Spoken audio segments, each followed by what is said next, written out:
To call to order the March Seaman USD 345 school board meeting. We'll start with the Pledge of Allegiance and Mr. Wilson, would you start us off? I pledge allegiance to the flag of the United States of America and to the republic for which it stands, one nation under God, indivisible, with liberty and justice for all. Yeah,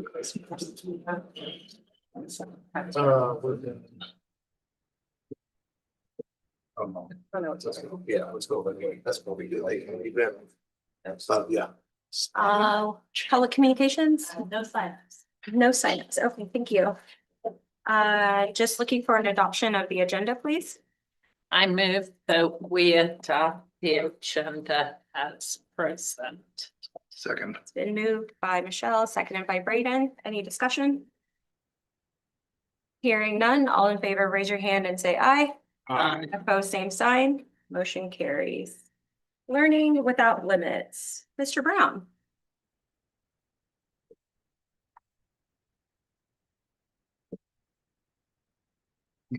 Hi, guys. It is my pleasure to introduce the bowling coach for our 5A state championship bowling team. This is Bob Benoit. Thank you.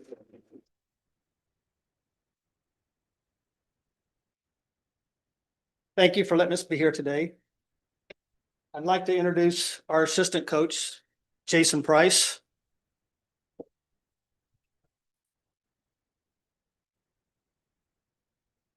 Now I'd like to introduce you to the greatest team, girls team ever.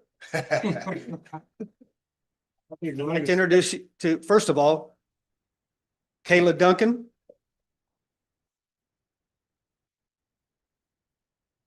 Here, Crawford.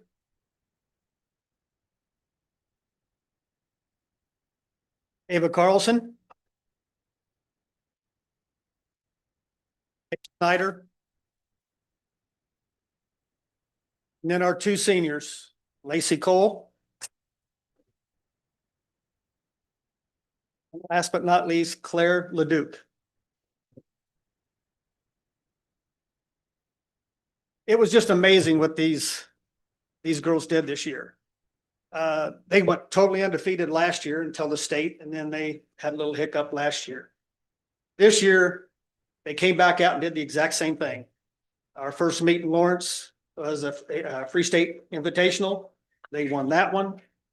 They won every meet all the way through league. We went to the UKC League. They won that one by a lot. There was very few teams that got within 200, 250 pins of them all year long. Then we went to regionals. That was a little different story.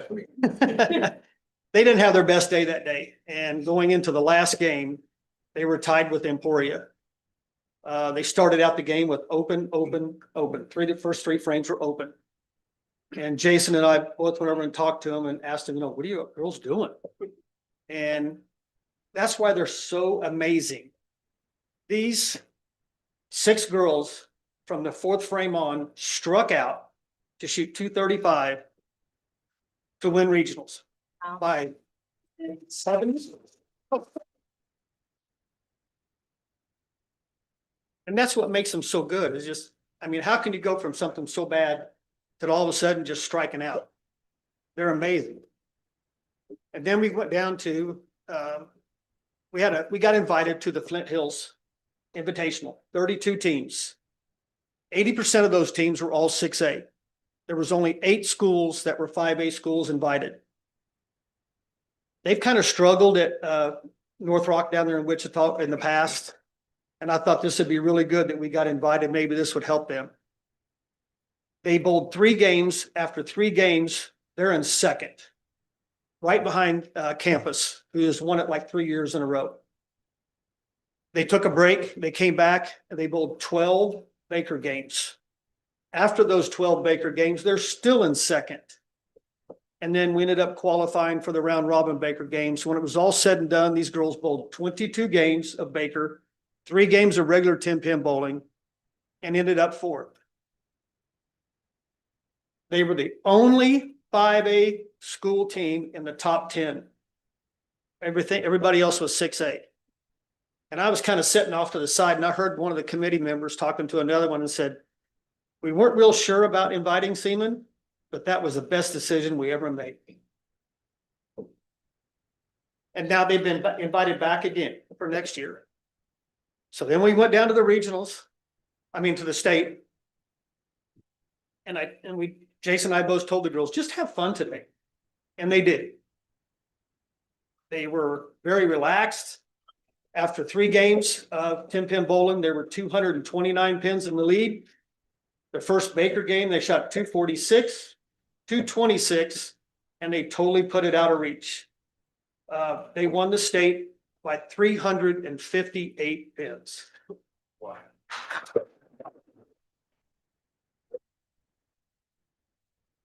Not knowing this until after it was over, I found out from Keisha that that was the second highest series in 5A history since bowling has started. So very, very proud.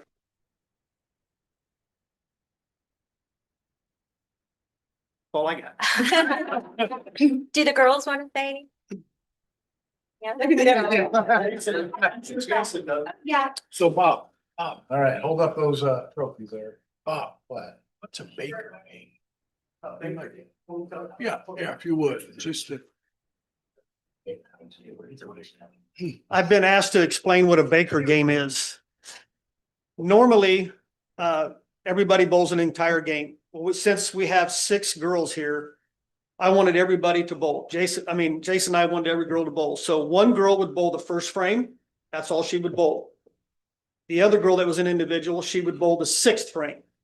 Other than that, one girl would bowl the 2nd frame, the 7th frame, 3 and 8, 4 and 9, and 5 and 10. So it was more of a strategy of who's on that day, who's doing the best, how does that condition fit them the best? And we would try to set it up to where when our 6th player would hopefully bowl, that they would strike and then the rest of them could hopefully strike out. So that's how we would set it up, and that's how Baker works. Thank you. The Baker University.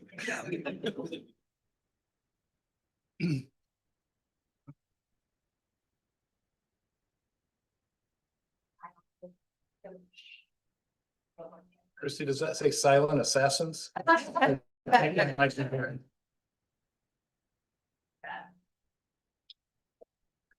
Congratulations.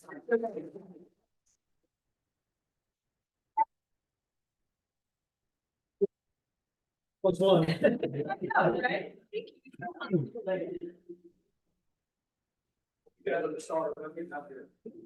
Ladies, thank you for coming. Appreciate it. Thanks, Can we all get guys. high fives? Go down the line. Let's give them a high five down the line.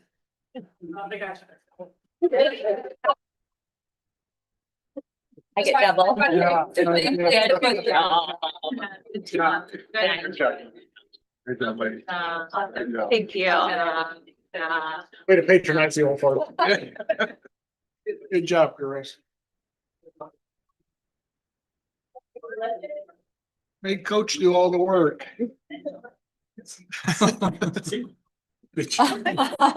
As you should. Good job, Paul. Nice job. Awesome. So now I would like to invite up Ms. Weiler with a Northern Hills Kindness Project that she would like for us to participate in. Hi, everybody. Hi. Wow, this is really nerve wracking. Okay, so my name is, Kids, and we can't. I know, nearly as fast. I know, but my mother is also here, so that's all scary. Over Wait, here, so- yay. My name is Mia Weiler. I've been teaching 6th grade ELA at Northern Hills for the last 2 years. Last year I started a kindness project, kind of just within 6th grade. My kids, they built like this big poster visual outside of my classroom door that talked about blooming where you are planted. So even through difficult situations and even through hard times, it's okay to grow in those situations, even if it's uncomfortable. So we started the kindness project again this year, but I kind of opened it school wide. So a lot of other classes have been participating, teachers have been participating, so I thought it'd be really fun for the board to do it as well. So it's called In Case Nobody Told You Today. So there's a big poster that says that saying outside my door. And all the kids cut out their hands and they wrote like little sayings that maybe you didn't hear today. It's like, you are enough or you are wanted. I had one kid write you to goat and I was like, my English teacher heart broke a little bit, but I kept it up there. So, but you guys have a colorful sheet of paper and you can trace either hand, cut it out. I have scissors for you also. And then if there's anything that maybe you weren't told today that you want to tell somebody else or something that you want to keep kids informed of for throughout the day, I'm going to hang them up on my poster as well. So I thought it'd be really nice for you guys to participate as well. Yes, of course. I like crafts. Yeah, I have a little art project for you.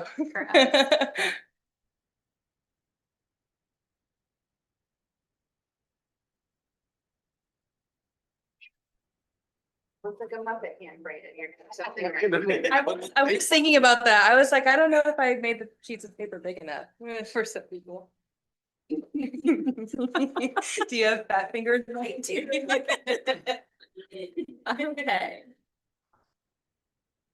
It's okay. I had one of my kids cut off his fingers, so I do have one hand that doesn't have them. His finger? No, like on the paper. Oh. He has 4 fingers on his paper. I would say, I don't remember that text going out. No, that did not happen, I promise. And then we write our saying. Yes, yes. You do want our names on them. If you want to, yeah, you can put your name on it. I'll put it on the pad.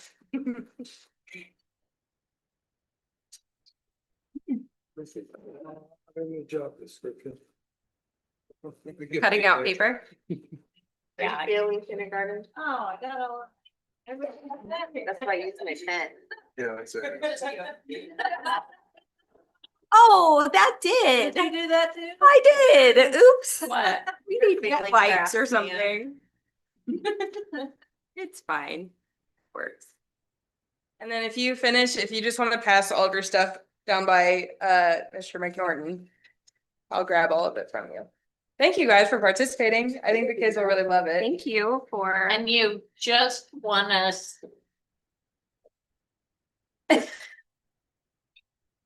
Fuck out.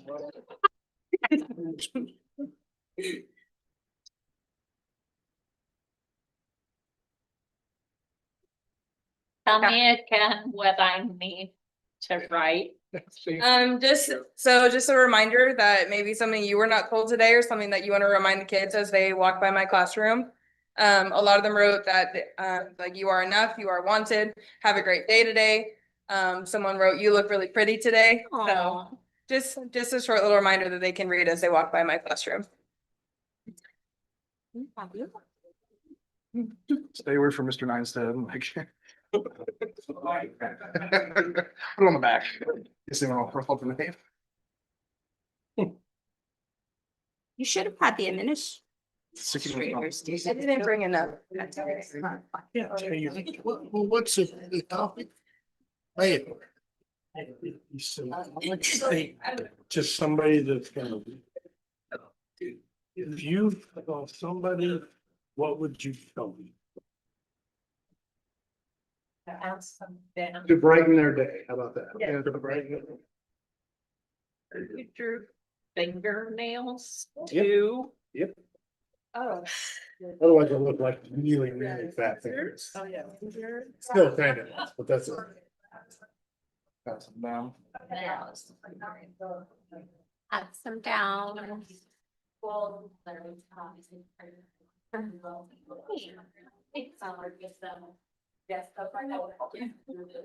thank you. I'll have Donna do it and then, yeah. He's. Right. What's that? Yep, you're good. Okay. Thank you guys. I think my kids will really appreciate it. Thank you, Miss Weiler. Let me get a picture of you holding all of them. Okay. Do you Hold want, on, are these yours? You I got Tell my finger. You don't a little, I'm just gonna free him. have the stickers yet. They're not from Marvel. They're Washington. Takes me a little time. Still manic. Walk around or. Whatever. I like how it starts about here on.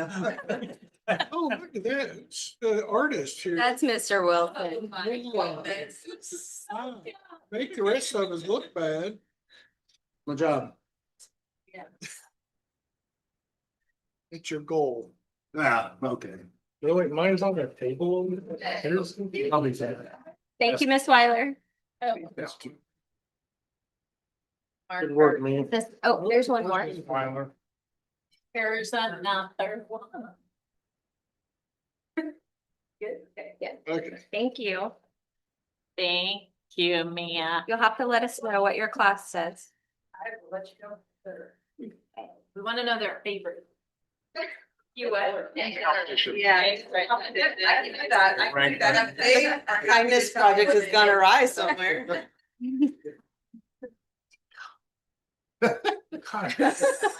Whatever he's paying, y'all better.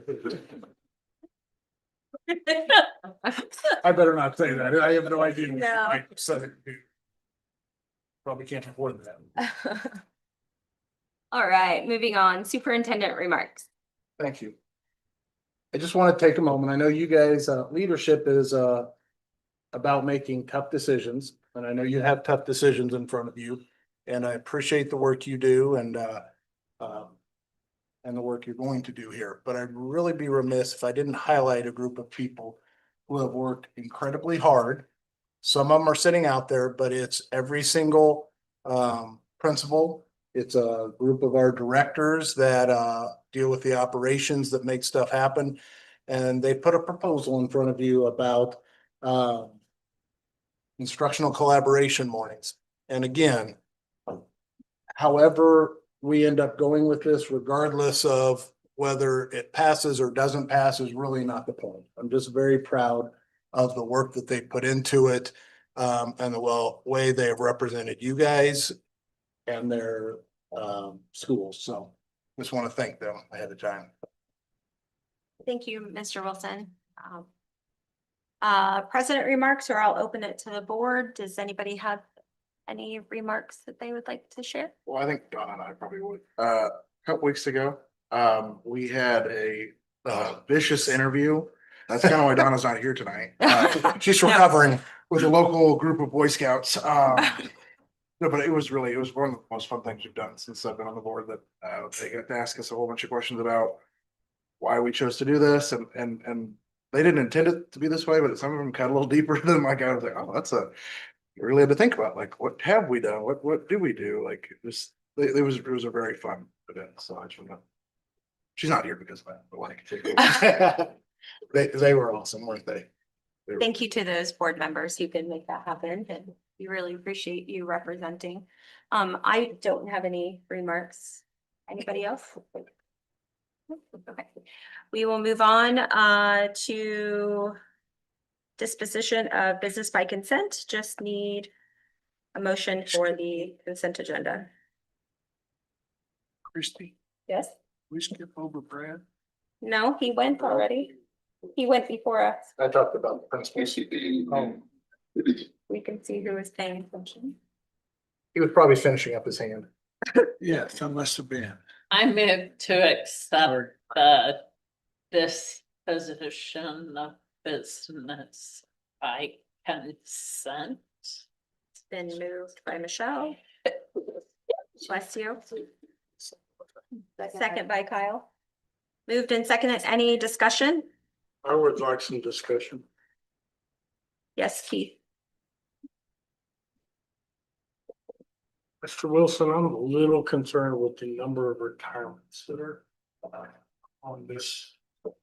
Retirement or resignation? Resignation. I'm a little concerned with that. Can you speak to that? No, not in open session, I really can't. Perfect. The number seems to be increasingly larger than normal. It is, and there's a reason for that. Don't want to cause any concern for that, but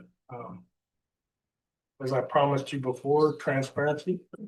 That's not something I can speak to in open session. 100%, I appreciate that. interaction and I will support the motion. Been moved and seconded. We've had discussion. All in favor, raise your hand and say aye. Aye. Aye. Opposed, same sign. Motion carries. Moving on to Megan, curriculum and instruction report. Yes, good evening. Just one item I would like to highlight. It's the last item on page 4.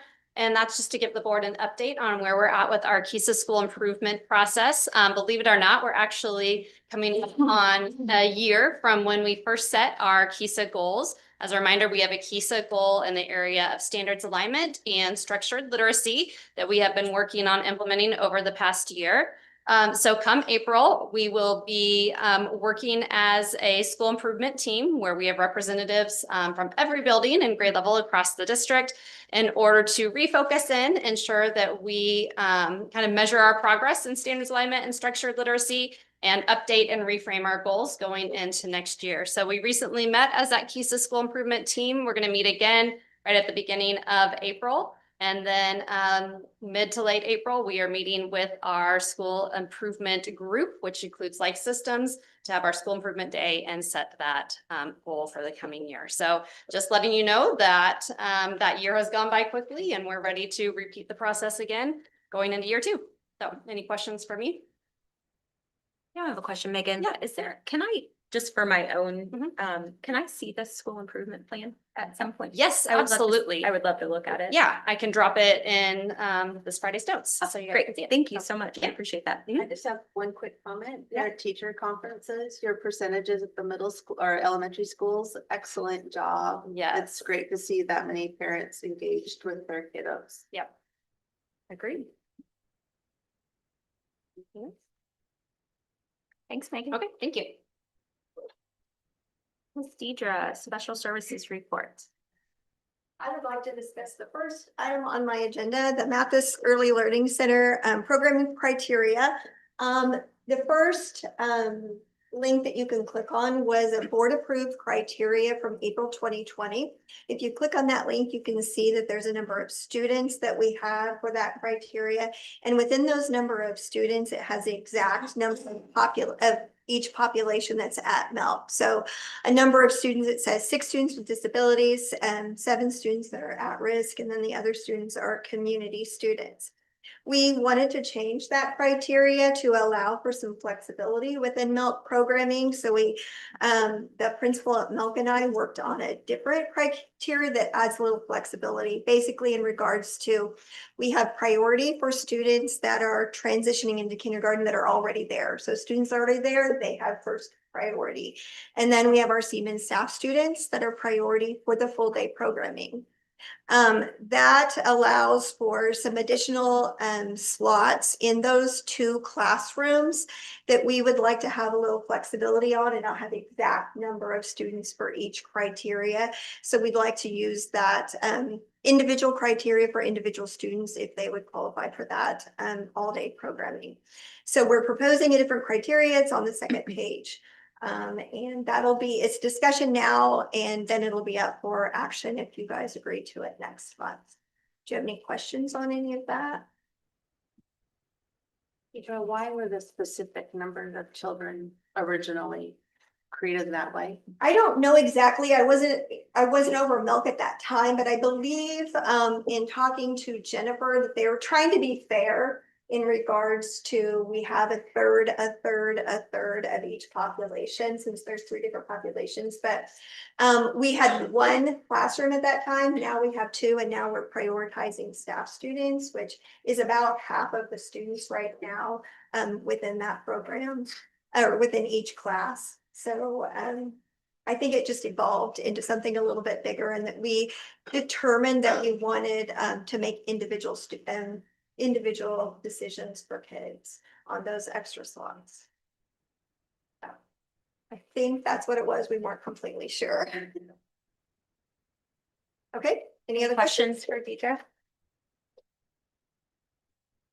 Hearing none. Thank you. Thank you. Thank you. Megan, are you back up? curriculum adoption cycle report. Yes, I'm excited to bring a science curriculum adoption review proposal to you guys this evening. So the curriculum that I'm bringing to you is a 6-8 science curriculum. Before I dive into the details, just the second slide there shows you the overview process of when we run a curriculum adoption for our designated timeline of curriculum. We always want to start the process by ensuring that we are looking at curriculum that is going to allow us to meet the state standards for that particular curriculum area. We look for any holes in our district data. And then we move into reviewing resources that have strong ratings. There's websites like Ed Reports and other sources that help you to identify resources and textbooks that are highly aligned in meeting the standards. So we use our tools in order to make sure that we are looking at resources that are rated the best and have that evidence base to them. After we identify our resources, then we bring the resources in for teams to look at and evaluate and really dive into. This can look different for every team or every group, but it involves looking at some digital resources, having print editions, and even trying some of the lessons. We also frequently employ webinars and other things to learn more details about the resources. After doing all of that background and research, that is what has gone into bringing resources to you like we are tonight for you to review.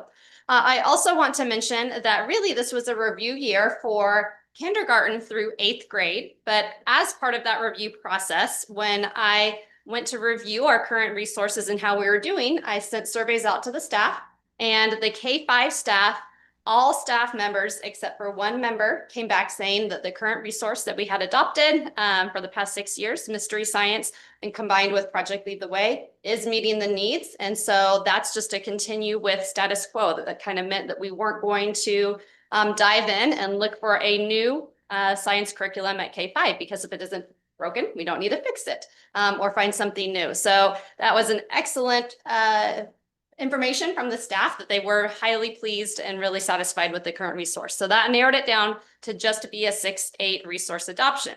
The reason that it is 6-8 is because science standards are interesting in that they are actually grouped in a 6-8 grade band, meaning that the science standards that are provided to us, the next generation science standards, are meant to be covered in 6-8. So it's a grade banded set. So that's why those 3 grade levels go together. So moving on to the next slide with that background information. Just another little visual for you that when we're looking at science standards, KSDE has actually given us a vision for quality science instruction. And so the 5 pieces that we're to look for in order to ensure that we are putting good science instruction in the hands of our students is listed here on this slide with a little bit more details. I'm not going to dive into all of them, but you can see the 5 categories are sense making, encouraging discourse and collaboration and conversation within our students, meaning they're talking and acting like scientists. You want to have some local and cultural reference, like where do they actually do or see this science in their everyday lives. Phenomenon, meaning what are the events that you see when this sort of science is happening. And then the 3-dimensional instruction that we're bringing in science and engineering and technology practices to the science instruction as well. So just a little background on those standards and those things that we were looking for in a good science resource. So with all of that said, and all of this research taking place, the 2 curriculums that we narrowed down to as a team to look at were Amplify Science and Lab Aids. So these 2 we really dug into with digital and print materials. In fact, some team members, we went down to Wichita for a day where we had presentations from districts that were teaching with both of these resources and got to really experience these resources as both teachers and students in order to better guide what resource was going to be best for us. So where the team landed is that our recommendation is for lab aids to be the 6-8 science adoption moving forward.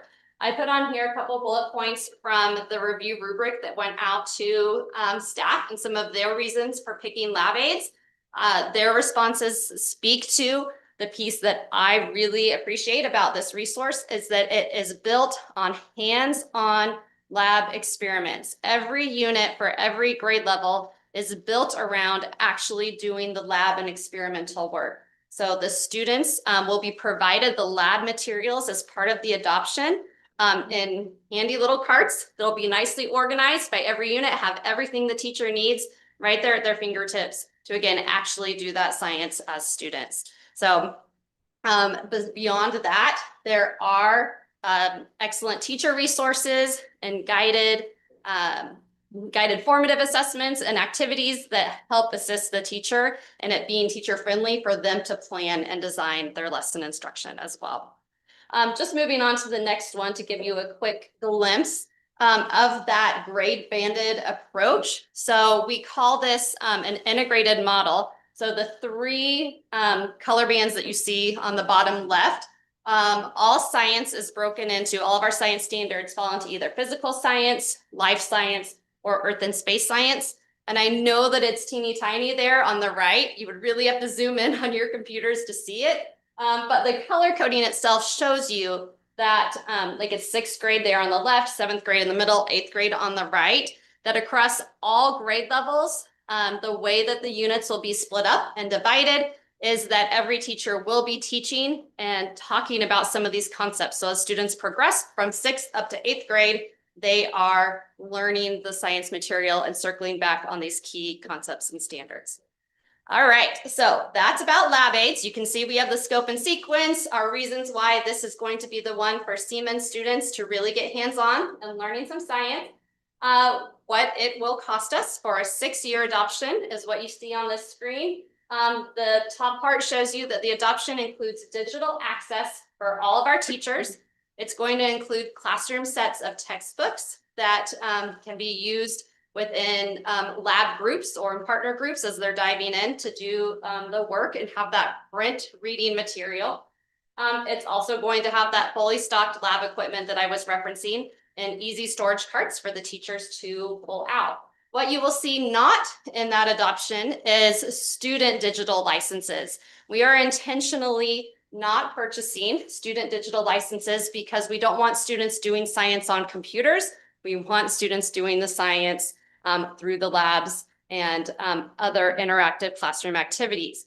By not purchasing the student digital licenses, not only does it align with our philosophy, it also saves us $46,800 and not doing the digital licenses. So working with the company in order to make that adjustment as well. And honestly, in working with the lab aids representative, he's the one that said, having been a teacher of lab aids, he says, I recommend you don't get the digital licenses. So that was straight from the representative's mouth. So that was appreciated in talking with him about our proposal. Finally, there will be a professional learning component. It starts with on-site in-person days with each grade level team, and then can include some follow-up virtual webinars, teaching them an actual full unit before they teach it each semester. So you can see the grand total of what this proposal will entail if approved by the board next month. So questions for me about lab aids? Thank you to hearing. I'm a past science teacher for those of you who don't know, so I enjoy talking about science things. Any questions for Megan? I'm excited about science. I Yeah. appreciate this. One question I would have is, does the infrastructure of all of our 6 to 8 classrooms have the infrastructure necessary for all these? Yes, so the storage carts, thinking about the middle school setup, at least I'm going to start there. There's the storage rooms in between the science teachers' classrooms. So we're anticipating that's where we can store the lab equipment and the carts when not in use. I did hear from the teachers, they might have to do some closet cleaning in order to make that space available in the storage areas. Beyond that, most of the classrooms have the student desks that can be grouped into like groups of 4 or however what the recommended number of groupings is for labs to occur. So we can make it work within those. Elementary schools, yes, we anticipate that most of them have the storage space as well. I don't want to indicate that I'm not against this, that I'm against this. I'm 100% supportive of hands-on training. I think it's imperative to our youth, and I 100% support this, so thank you. Yeah, you're welcome. Anything else for Megan? Thanks, Megan. You're welcome. Facility and grounds report, Mr. Lance Bradley. Hello, everyone. Hello. Hi. So month of February, we had the state fire marshal and we had the city fire marshal, so that's why I don't have too many lovely pictures up there for you. We spent almost a week with both of them, so the project we just started here about a week ago. We had a drainage issue at the Optimus, started going into the softball field on the right side field, and we've got to do some repairs, and hopefully we can get it back up and green before our first game in April. So there was some corrugated pipe over the last 2 years with the lighting the first year and then the dugouts last year that had collapsed about 8 different places, and then clear down by the trees to the east. The whole almost 20 feet it collapsed. So it wasn't draining out completely all the way, and it started flooding up around the batting cages of softball, which all that water comes off softball, baseball in the parking lot, all to right there. So we put in some new piping, made it, and then we did some drainage around the backside of the softball field there by the scoreboards to make sure that we get all the water that's to completely stay off of the softball field. So roll down, Jeff. We did clean outs about every 100 feet. Make sure that if something does, we can clean it out before we couldn't. So, but we got it all back together before the rain started. It's kind of a mess, a little bit of a mess right now, but that's easy enough to fix. So, any questions? Good work. Questions for Lance? Hearing none. Thank you. Program evaluation, transportation. Miss Rana. I love your shirt. I had to rep today. It's super cute. So thank you for the opportunity to present my transportation department program evaluation. You can ask Marty, this was a little struggle for me. It's not something I do on a regular basis. But the purpose of the evaluation is to review our current operations and identify opportunities for continuous improvement in efficiency, safety procedures, and alignment with district expectations. We transport 22 to 2,500 kids a day of our 3,700 students, and we have 31 regular routes, 20 sped routes, and a bunch of little bitty routes. Deidre knows all about them that just go everywhere. We go as far as the School for the Deaf in Olathe, and we go to Greenbush. Those are a couple of our outside places we go. And we know we play an important role in ensuring the students have a safe and reliable access to school each day. And the evaluation focuses on 3 key areas for continued improvement. So first is route efficiency. So I've already tasked our guys for the summer. We're going to grab 2 or 3 drivers to bring in with us this summer. And we're going to try to review ridership and bus capacities.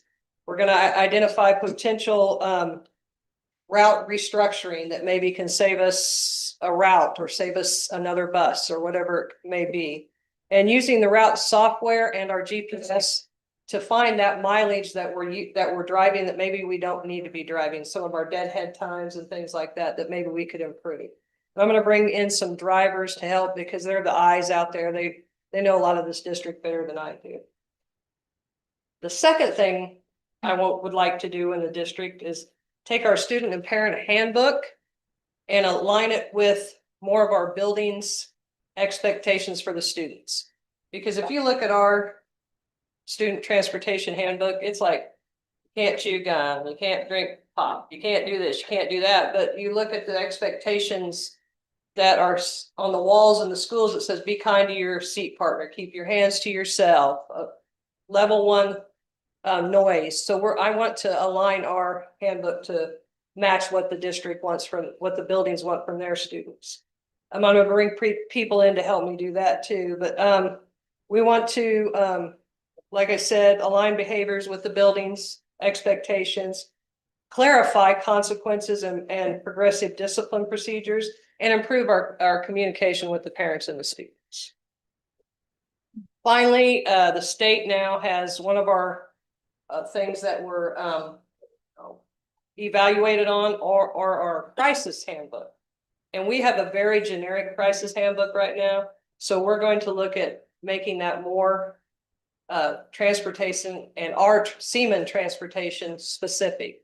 We're going to go through and look at step-by-step procedures for incidents like accidents, medical emergencies, severe weather, and bus breakdowns, and actually have them, they can look at the book and know what they have to do. Scenario-based guidance for our staff so they can kind of practice those decision-making skills. And again, training and tabletop exercises for transportation staff. So that's it. That's all I have. Do we have any questions?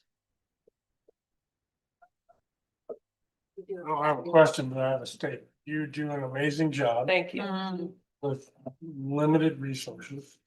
And I, for one, appreciate your due diligence and hard work. Thank you, but it's like 90 other people that do most of the work. I'm just their cheerleader. You're gonna pass that message on to 89 other people. Okay.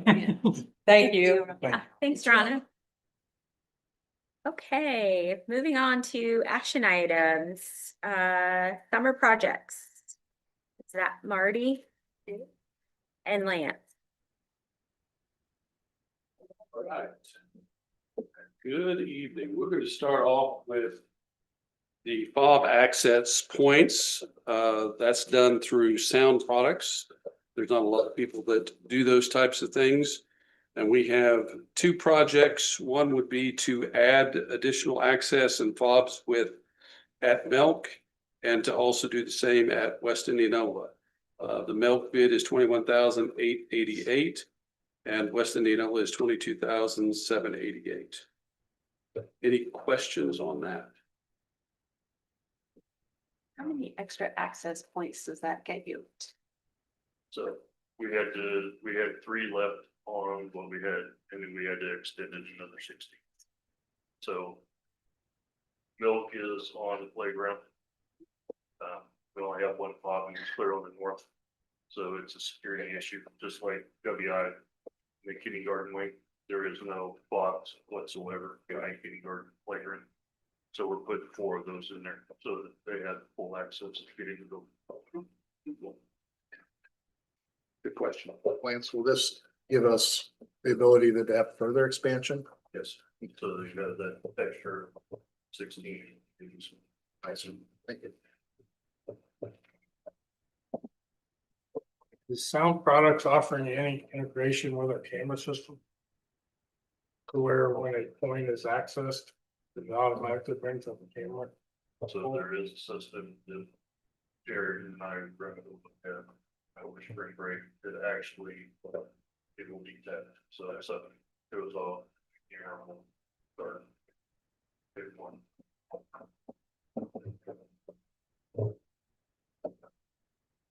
Any other questions for Marty and Lance?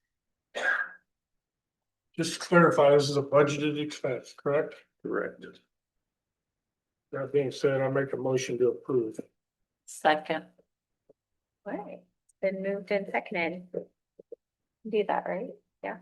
Yeah, it's action item. Sorry, I thought it was back on discussion. Usually do bring to you. Yeah, that's true. Sorry, my bad. I was stuck on discussion item. It's been moved and seconded. Any more discussion? Hearing none, all in favor, raise your hand and say aye. Aye. Opposed, same sign. Motion carries. We'll just keep rolling along. The next one would be CMC, doing cabinet work and some minor remodel. 2 projects at the high school. One is the kitchen and fax classroom remodel, which good. those of you that have Sorry. been there, it is That's in awful. dire need. Yes. This was the year that it came up for that, so we had it planned. The bank remodeled, the bank was originally opened in 1927, so we are trying to get that done so that we have time for the remodel to be done before the 100th anniversary. And then North Fairview has a need for some classroom cubbies. Those three projects are 42,524, 29,494, and 26,555 for a total of 98,573.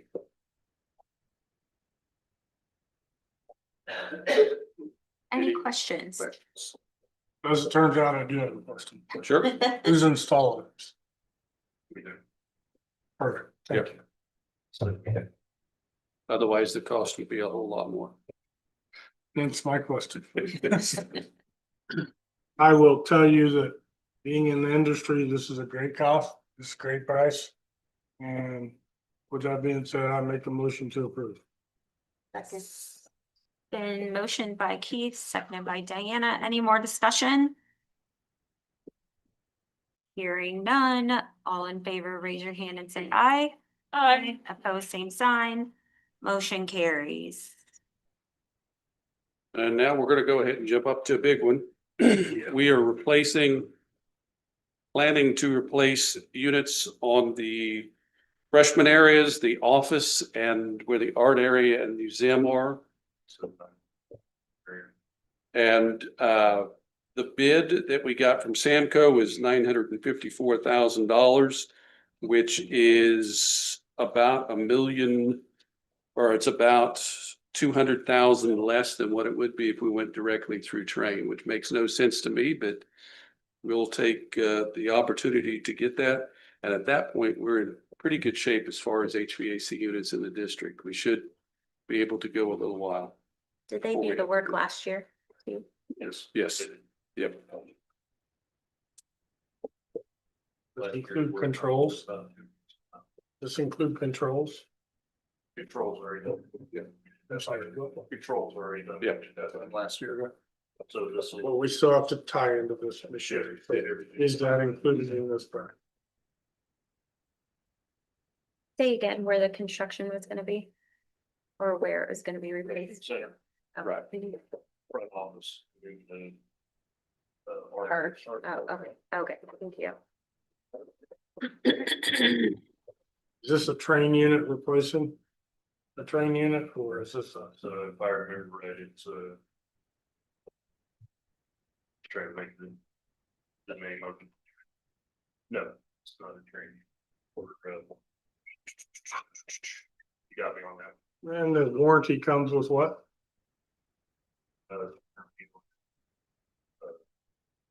5 years. Yeah, 5 years. Not trying to put you on the fence. No, no. It's just, I'll try to remember those, you know, over there on the freshman center side, but the one above the office smart train. They're just about 30 some years. So this is not a train, but it comes with a 5-year warranty, which is reasonable. So I think like March, here. And how often do we PM these? Every. Maintaining Charles. So the effort is there for the district to maintain the assets that we are Yes. spending. One point I'm trying to make. Thank you.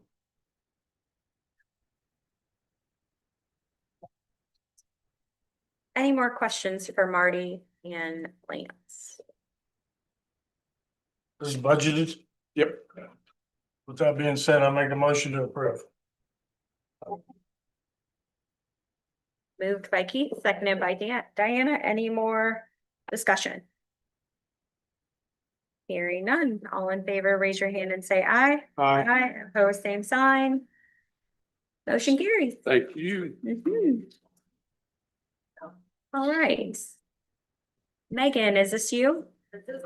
Okay. Okay, last month, a proposal was brought to you regarding the implementation of instructional collaboration mornings. Within your notes, you can have the FAQs that were gathered regarding the instructional collaboration mornings, as well as the proposal that was brought. So I am here seeking approval as presented. Any questions for Megan? Discussion amongst the board.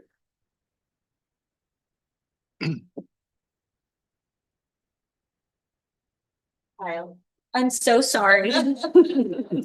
Hi, Kyle. Hello, Madam President. So, do we have a plan for our kids, the students, through the Boys and Girls Club or whatever firmly in place? And that's gonna work if parents need Yes, a different routine on one day.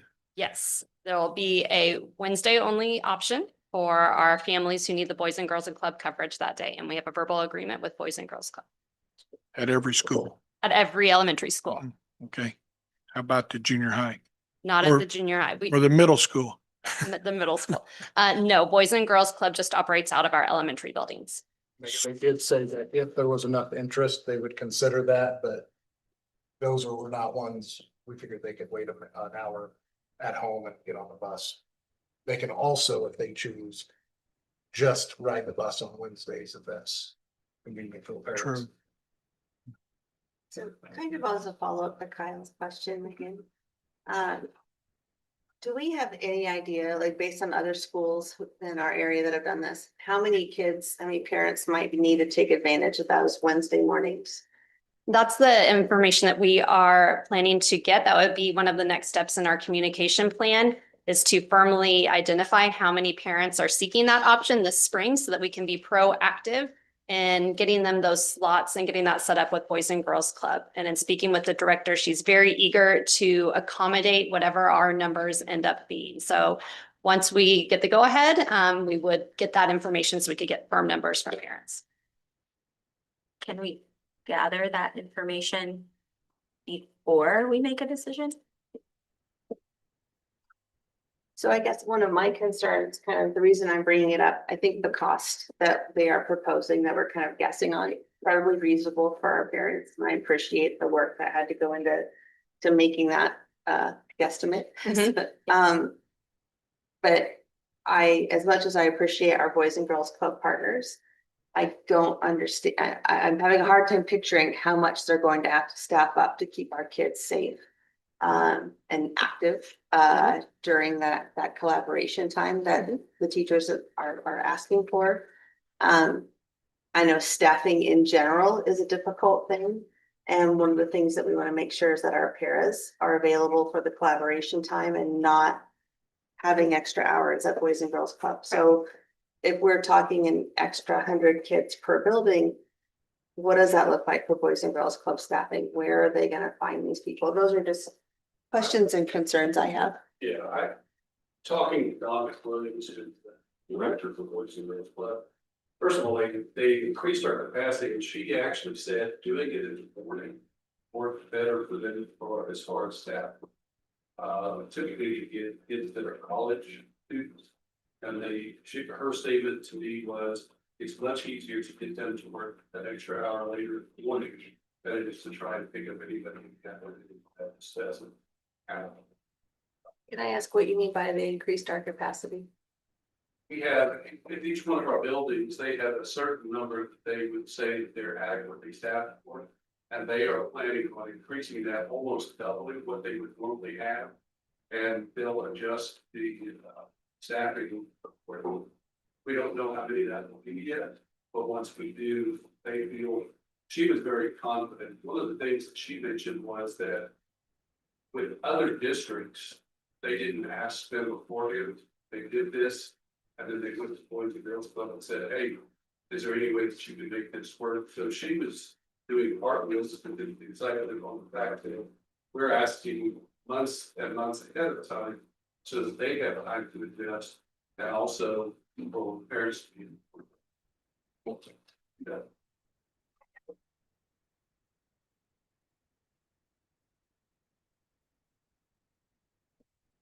Can I ask one more question? Of course. Okay, so some of our elementary schools, I'm concerned about the ability of parents to be able to adjust, even with the extra help. When we talked with other districts, because I know you've done a lot of research, has there been an impact to absence rates or tardies as they roll out the plans? Yeah, that's a good question. I don't have specific data on hand regarding attendance or tardies. But if there was a specific school or district that you were interested in getting that data, I'm sure we could reach out to them. I think the needs are just so different. I mean, there's several districts in the area who do some sort of instructional collaboration time, so.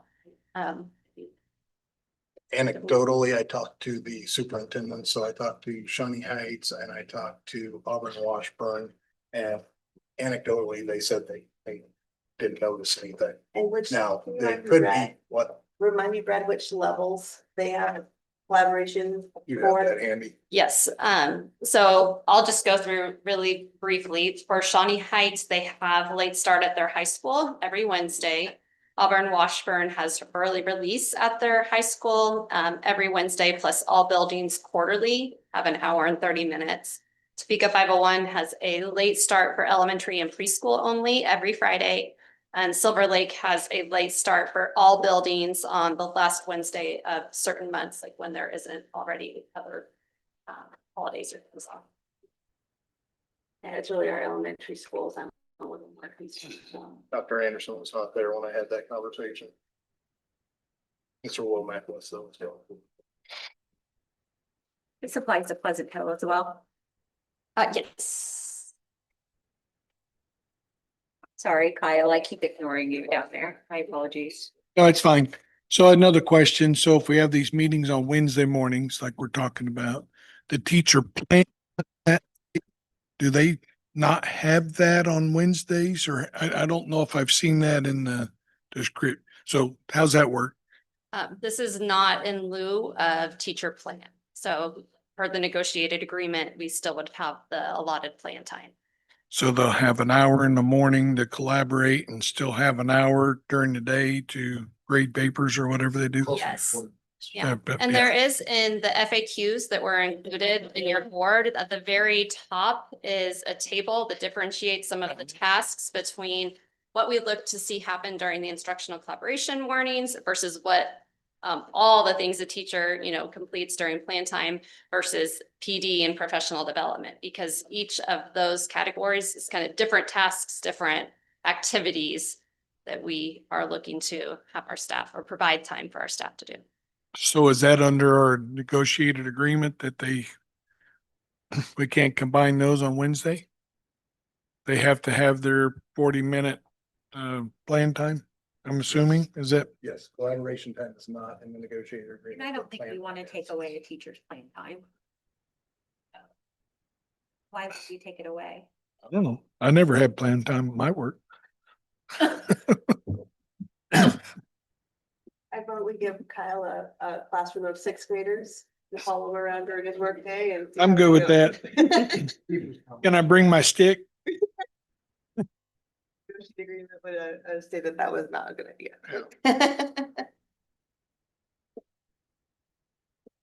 I will say, I was very much a opponent of this, I guess. In the last 3 weeks, I've gained a lot of information about this topic. I've heard from a few parents, heard from several administrators. And while I don't necessarily know that this is our best plan, I think this is the best plan to go forward. And I support this plan moving forward. As a grandparent, a person that deals with First Fridays, I see the challenges extending that into elementary, junior high, and high school. You get into athletics, you get into extracurriculars, you get into a lot of things that are not engaged in the Mathis Early Learning Center. With that being said, I will support this. I support my superintendent. I support. And I'm not indicating at all Don't want anybody saying that nobody else up here supports it. This is my personal belief.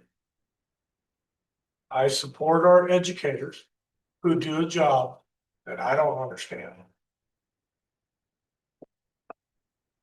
Trying to put an educator's process into what Keith's daily activities are is not the same. So rather than just keep rambling in the Keith method, I'm just gonna say I'm supportive and move on. Thank you, Keith. Christie. Hi, Kyle. So to this, Keith was just saying, excellent presentation on some different things about state assessment tests.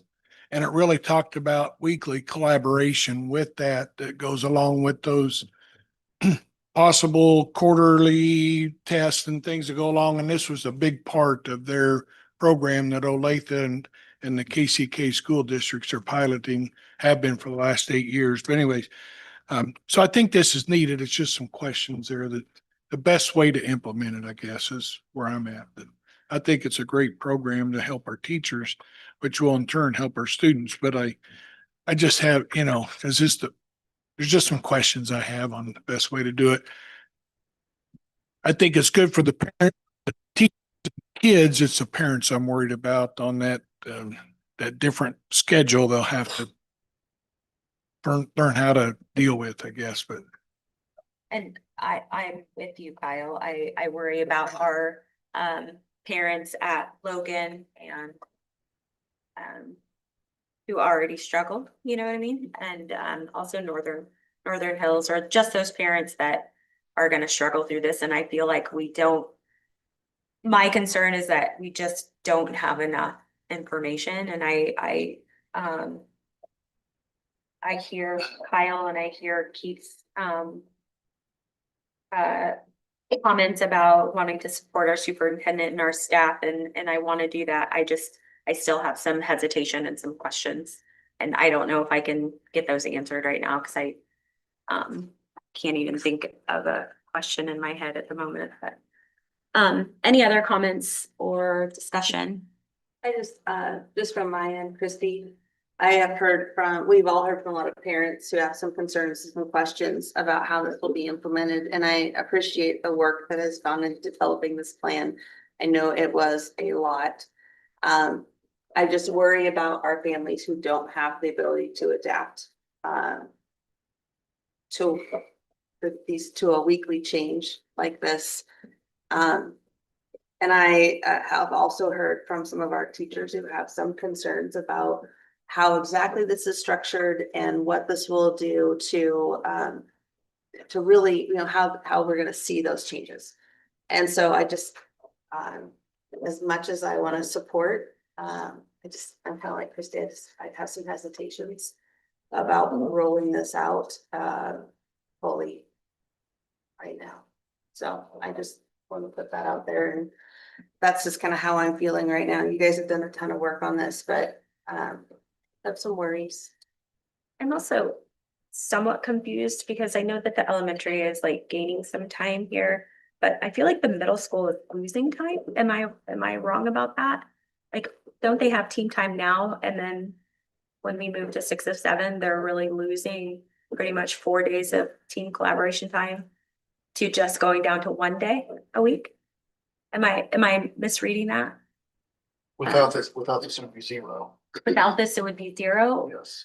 Right, so Okay. when they're teaching 6 out of 7 courses, the one course they're not teaching, that's their designated plan time to do planning, lesson planning, grading, parent communication, all of those Oh, because pieces. they're not at 6 of 7 yet. They're on it. Well, same goes for the high school. Same goes for that. I think I misread that or understood it wrong.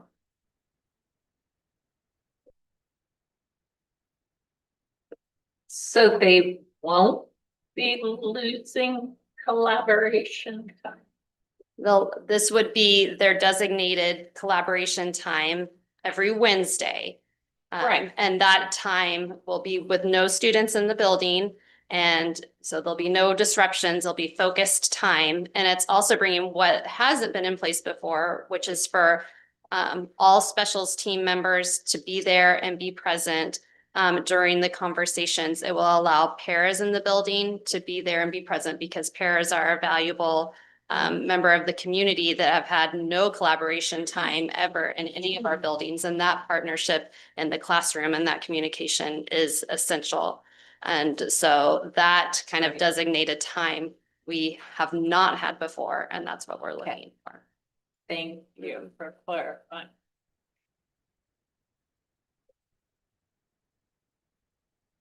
I'm trying to be proactive a little bit and not reactive to our vote. And so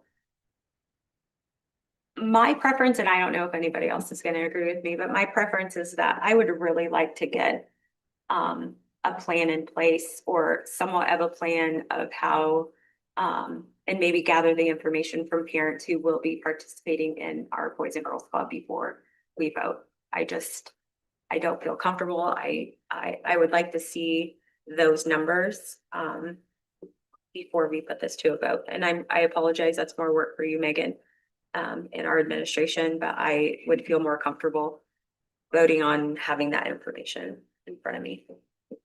And I'd like to kind of know how the attendance numbers are effective at the elementary school levels. You check with Topeka 501 if that would help. I would appreciate that. I worry about our kids. I mean, that's what we all do, right? We all sit up here and we worry about the kids. That's our job. And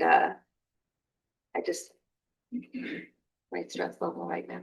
But I mean, if the rest of you are ready to vote, I mean, My concern with not voting is putting it off another month and not being able to start.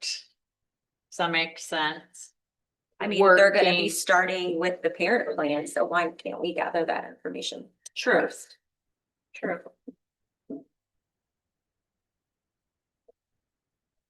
But I mean, Calendar for 27 already. So that's just. Yes. but we would have to adjust it, I think.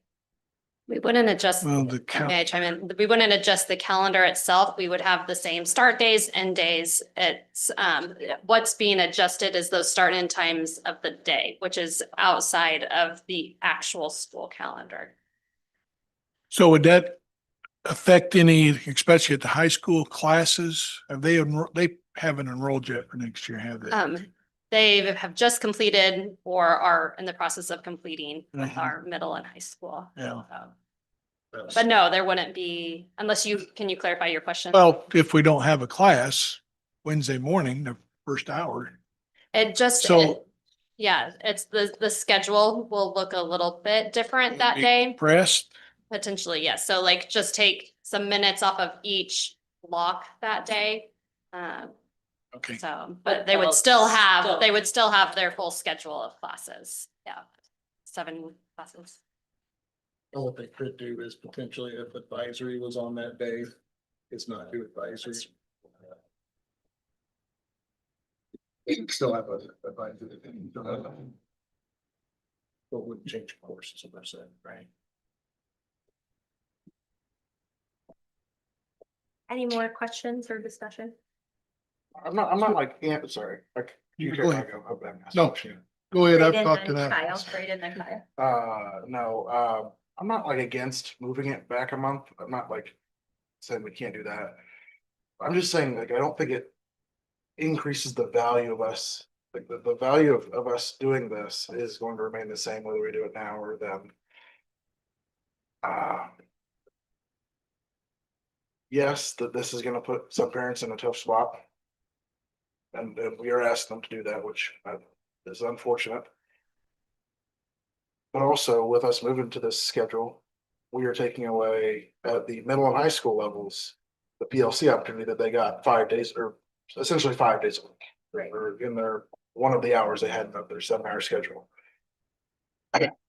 If we move forward with this, that adds, like you kind of see up here, it adds like, we won't be able to make up all the time we're taking by adding a Mat 6 class, but it definitely supplements that to a point where I think we can still maintain a lot of the programming that we thought we would be able to, kind of the things we were able to accomplish during that time without it. I think we are really not taking advantage of something that is again, it's a give and take, but something that is a definitive positive. So I don't know, I just No, thank want you. to throw for- my thoughts out. Yeah, of course. Kyle. I'm good. I'm You're good. good. I would like to move this to a roll call vote, please. And then, yeah, I just need a motion if we would like to take action. If we take action and it fails, that's it. Right? Mhm. Motion to, you said you're looking for a motion Motion. to approve it or a motion to ask if you're going to take action? No, a motion to approve if we're gonna take, we're ready. I like a Matt, motion. Been moved by Keith. Second. Second by Michelle. Any more discussion? I would just follow up by saying growth without pain is a growth. That's all I'm saying. I am more challenged by this decision than other 100%. decisions of the past. But I have found solitude in the team that has presented it, their professionalism, their role. And that's why I made a motion. That was a good motion. I just, and I'm not trying to be difficult or anything. I'm just, speaking on behalf of people who have reached out, so. It's, I don't know, it's just very difficult, but I want to be supportive of Mr. Wilson, our administrators, our teachers. I want to show that they are valued and they are heard. So, but I also want our parents to be heard as well, so. All right, it's So, been moved Christie, and one- seconded, yes. just one last comment. So this decision to me, excuse me, for me, is what's best for our kids. Absolutely. And yeah, it's gonna inconvenience some parents. We're trying to make it less burdensome on them. But I think this is the best thing for our kids and it's, I think what we need to do. That's just my 100%, Kyle, I opinion. So, completely agree with yeah. that. I'm just making it known that I am speaking on behalf of yeah. people who have reached out. And I guess my concern is that there are kids who are, in family situations that this is gonna make it very, very difficult for them to get to school. And so if we are doing 1 hour collaboration to benefit those kids and then those kids don't get to school, the benefit isn't there. And so that's just kind of where my mind keeps going is how does this challenge the ability of some of our families to get their kids to school and in the building? And we have some families that already have challenges with that. And I'm concerned that we are adding an extra burden there. Not that it isn't the right thing for our teachers, not that it isn't the right thing for our kids to have more time to collaborate, just I would like to know what's happening in other areas. I think that with that, Diana, we just trust that our administration So takes I, care of that when that problem arises, or if there is a problem that arises. so Christy, I have one more question, I guess, before we. So has there been any thought process, Ronna left, but of running a bus at both times? Or a bus in the morning to get kids to the Boys and Girls Club? And an hour late, I know that's another expense, but Like, it would take more We than have one bus. talked about it. We have not committed. to okay, that. I just happened to, it's just something that really just popped in my mind. I hadn't, so, It has okay, been discussed, but we have not committed to that. okay. So, to help with your. Okay, any more questions, discussion? Been moved by Keith, seconded by, I can't remember, Michelle. And we'll go ahead and vote. Keith Griffin, Aye. Michelle Cadill. Aye. Christy Weiler, Aye. Kyle McNaughton, Aye. Braden Warner, Aye. Diana Brody.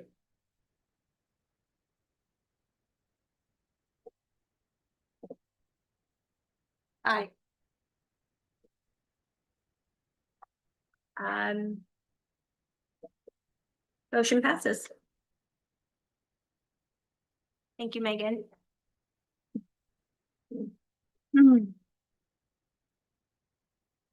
We don't have an executive session tonight, correct?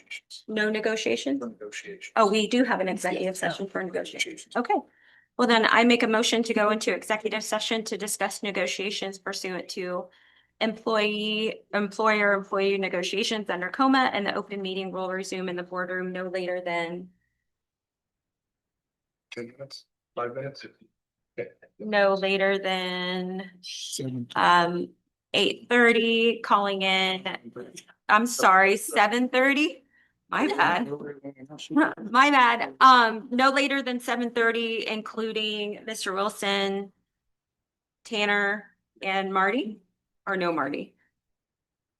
No Marty, just Tanner and Mr. Wilson. All in favor, raise your hand and say aye. Aye, opposed, same sign. Motion They're ready for